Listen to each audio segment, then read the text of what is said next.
Assalamualaikum warahmatullahi wabarakatuh. Apa kabar teman-teman? Semoga masih dalam keadaan sehat dan dalam lindungan Allah Subhanahu wa Ta'ala.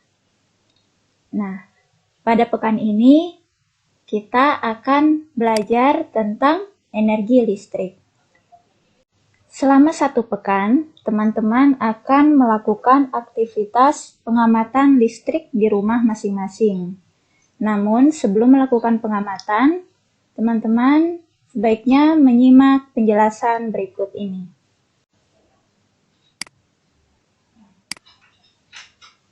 Kilat.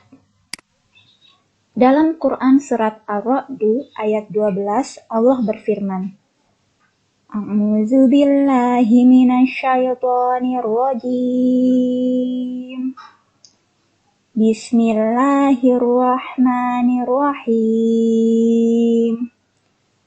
Huwallazi yurikumul barqa khaufan wa tama'an wa yunshi'us sahabas thiqal.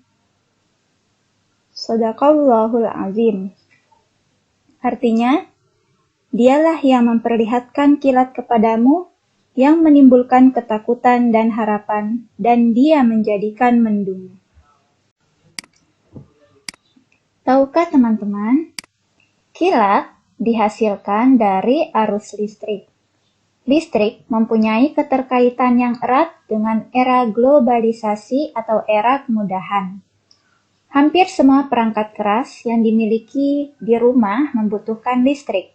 Untuk itu, peran listrik sangat penting dalam mendukung rutinitas kita dalam kehidupan sehari-hari. Energi listrik. Energi listrik adalah energi yang terjadi karena aliran muatan listrik pada suatu pengantar listrik. Ada 2 jenis listrik. Ada listrik statis dan listrik dinamis. Listrik statis karena perpindahan elektron pada 2 buah benda yang bergesekan. Contohnya, jika kita menggosokkan penggaris plastik pada rambut kering, maka penggaris plastik akan mendapatkan tambahan elektron hingga bermuatan negatif. Sisir tersebut dapat menarik potongan-potongan kertas kecil.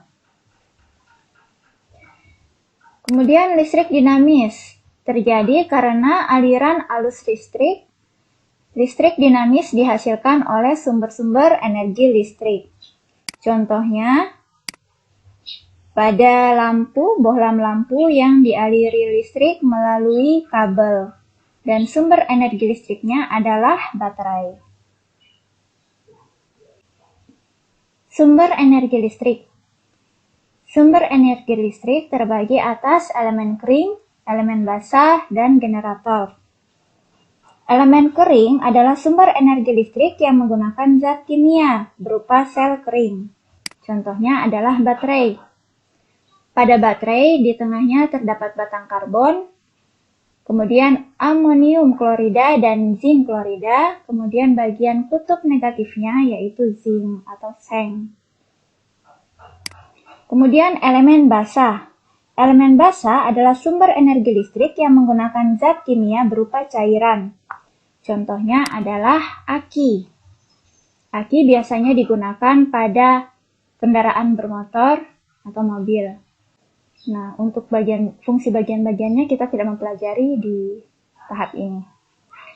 Kemudian ada generator. Generator adalah alat yang mengubah energi gerak menjadi energi listrik. Generator dipakai pada pembangkit listrik. Contohnya seperti ini. Nah, kalau pada pembangkit listrik seperti PLTU, PLTG, PLTN, generatornya besar ya, seukuran rumah biasanya. Arus listrik. Arus listrik adalah aliran muatan-muatan listrik pada rangkaian tertutup yang mengalir dari potensial tinggi atau kutub positif ke potensial rendah atau kutub negatif. Satuan arus listrik adalah ampere. Alat untuk mengukur kuat arus listrik adalah amperemeter. Seperti ini alatnya. Nah, bagaimana proses datangnya listrik ke rumah-rumah dan gedung-gedung?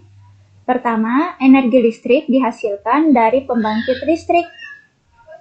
Kemudian, energi listrik ditingkatkan tegangannya melalui trafo di gardu induk tegangan ekstra tinggi atau GTET. Jadi ini ada kabel yang menghubungkan ke GTET. Kemudian, dari GTET,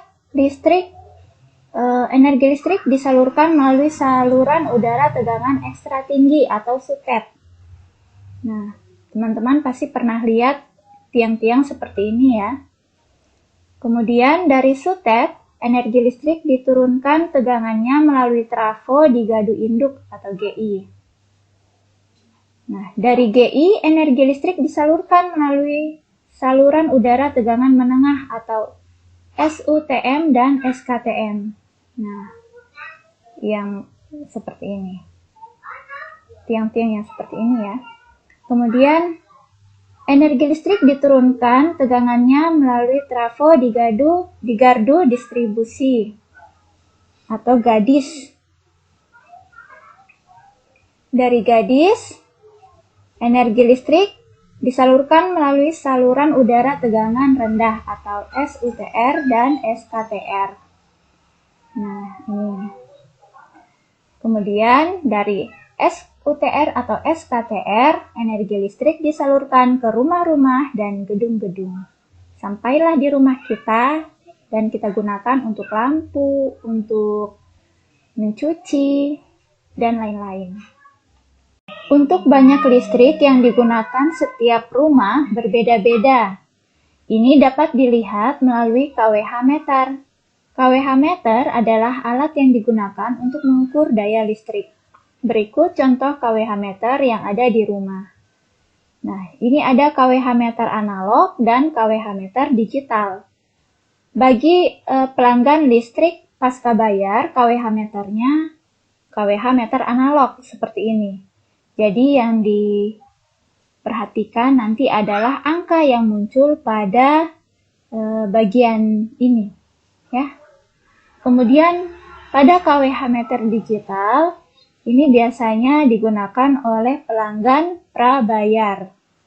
Nah, kWh meternya bisa dilihat pada angka-angka yang tertera di sini. Nah, tugas kalian adalah mempraktikkan kegiatan di bawah ini. Jadi kegiatannya selama 1 pekan. Dimulai dari hari Senin ini. Pengamatannya yaitu dengan cara mencatat angka yang tertera pada kWh meter di rumah di jam yang sama setiap harinya. Jadi 1 kali saja mencatatnya. Setiap harinya, jadi 1 kali 1 hari. Tujuannya untuk mendapatkan rata-rata pemakaian listrik per hari. Keterangan A adalah jumlah kWh setelah pemakaian listrik, B adalah jumlah kWh sebelum pemakaian listrik. Nah, A kurang B itu artinya jumlah kWh setelah pemakaian dikurangi jumlah kWh sebelum pemakaian listrik. Nah, perlu diingat, antara kWh meter analog dan kWh meter digital itu berbeda. Nah, tabel yang kalian isi adalah tabel yang pertama di halaman 34. Jadi ada tabel yang tertulis Senin dan Selasa. Nah, di hari Senin ini kalian hanya menulis di sini saja, hari Senin. Jadi tanggalnya, tanggal berapa hari Senin, kemudian jamnya apakah jam 8 atau jam 9. Atau kalian mau mengerjakannya jam 10 boleh, tapi setiap harinya harus di jam yang sama. Nah, ditulis B-nya ini adalah jumlah kWh sebelum pemakaian listrik. Kalian tulis angkanya di sini. Ya. Kalau kWh meter digital, nah kalian tulis di hari Senin, ini di hari Senin, yaitu jumlah kWh sebelum pemakaian listrik. Nah, pada kWh meter analog, kWh meternya berjalan maju. Jadi dari 1, 2, 3, 4, 5, dan seterusnya. Sedangkan pada KWH meter digital, KWH meternya berjalan mundur. Jadi kalau kita mau tahu jumlah pemakaian selama 24 jam, itu harus kita kurangi antara A dan B. Kalau KWH meter analog, antara setelah pemakaian listrik dikurangi sebelum pemakaian listrik. Tapi kalau di KWH meter digital, karena KWH meternya berjalan mundur, maka yang dikurangi adalah dari B, yaitu jumlah pemakaian sebelum pemakaian listrik dikurangi setelah pemakaian listrik. Itu adalah jumlah pemakaian selama 24 jam.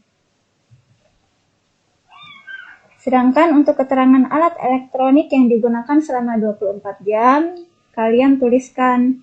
Misalnya lampunya ada berapa, kulkas, AC, kipas, dan lain-lain.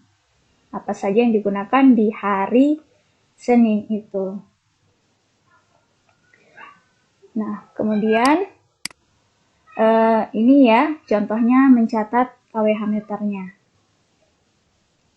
Nah, ini contoh mencatat KWH meter di rumah. Kalau Bu Mira, KWH meternya adalah KWH meter digital. Jadi menggunakan listrik prabayar. Nah, kemudian ini di hari sebelumnya, sebelum pemakaian, Bu Mira listriknya 50,89. Nah, keesokan harinya, di hari Selasanya, kalau kalian di hari Selasanya nanti ya, setelah pemakaian ternyata KWH meternya menjadi 37,90.